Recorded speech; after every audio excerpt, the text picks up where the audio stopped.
Hello and welcome back to the channel. Today we've got a great topic. We're going to talk about faking KPIs. So Matt, what are the usual KPIs that people fake actually? And why? Why people fake KPIs, mate? I think the reason, first of all, before we go into that, why people fake KPIs Yeah. is usually because they feel under pressure. Yeah. Right? The manager's saying, or the company's saying, hey, you need to send this many CVs, you need this many first interviews. Yeah. You got to do this many phone calls. And they think a way to alleviate the pressure is to fake KPIs. Why that is terrible logic is that in any decent company, the KPIs are there to give you the right level of activity to make money, which is ultimately how you're going to be judged. The only KPI that really matter in recruitment is the number of placements that you make and the revenue that you generate from those placements, right? As Matt said, it shouldn't really be a tool to micromanage people, but it's more like an intelligence tool that you understand, okay, maybe I have to do more of this or that in order to accomplish this kind of outcome, right? If you fake your KPIs, you're just putting off the pressure. And when that pressure comes, it's going to be worse because your manager's also going to be saying to you, not only have you not delivered the revenue which we want, you've also been lying to us. So now that's a different kind of conversation.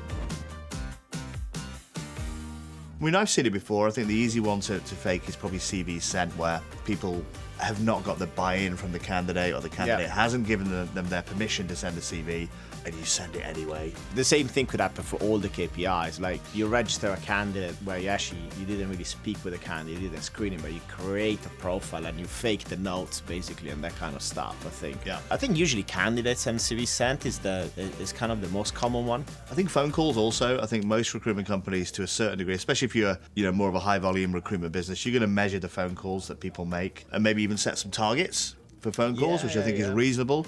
I think I've always worked in a business which has measured phone calls, and you can fake those phone calls too. The one thing I wouldn't recommend doing is calling your own mobile number and having that register as a call, or your girlfriend or your mum or whatever. You're gonna get found out.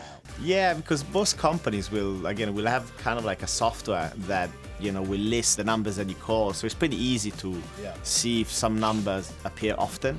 I've known plenty of managers that have just called those numbers. They sell it. Hello, who's this? It's Tim's mum.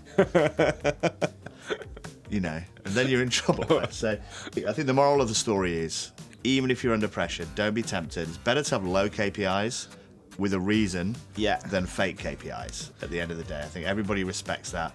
And learn to kind of understand the value of why you're doing the activity that you're doing and what the benefits of that will be. One of our training sessions is actually re-engineering KPIs, where we ask our consultant and managers to give us some insights based on the conversion rates that they have. If you actually start with a bad pool of numbers, then you might actually give the wrong advice to the person, which then, again, it is just a very bad, circle, I guess, right?